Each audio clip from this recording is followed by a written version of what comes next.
திருப்பாவை பாசுரம் 9. செல்வந்த வீட்டுப் பெண்ணே விளக்கெரிய தூபம் கமழ எழுந்து கண்ணனைச் சேவிப்போம். தூமணி மாடத்து சுற்றும் வாருங்கள் இணைந்து பாடுவோம்.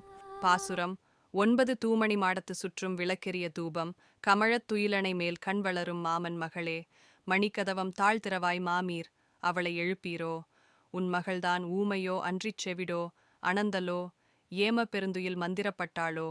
மாமாயன் மாதவன் வைகுந்தன் என்றென்று நாமம் பலவும் நவின்றேலோர் எம்பாவாய்.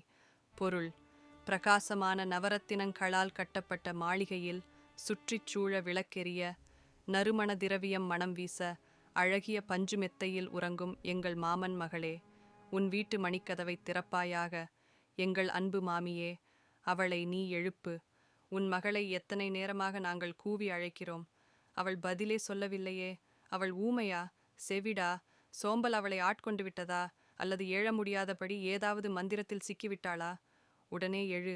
எங்களுடன் இணைந்து மாயங்கள் செய்பவன், மாதவத்துக்கு சொந்தக்காரன், வைகுண்டத்துக்கு அதிபதி என்றெல்லாம் அந்த நாராயணனின் திருநாமங்களைச் சொல். விளக்கம்: உலக மக்கள் மாடமாளிகை, பஞ்சுமெத்தை என சொகுசு வாழ்க்கையில் சிக்கி சோம்பலில் கட்டுண்டு கிடக்கின்றனர். இதிலிருந்து அவர்களை மீட்டு பகவானின் இருப்பிடமான வைகுண்டமே நிலையானது என்பதை அறிவுறுத்த வேண்டும். அந்த வைகுண்டத்தை அடைய பகவானின் திருநாமங்களைச் சொல்ல வேண்டும். கண்ணன் நப்பின்னையோடு அமர்ந்து நம்மை பார்த்து சிரிக்கிறான். ஆண்டாளின் இனிய அழைப்பால் நோன்பு தொடர்வோம். எல்லா செல்வமும் அருளும் கிட்டட்டும்.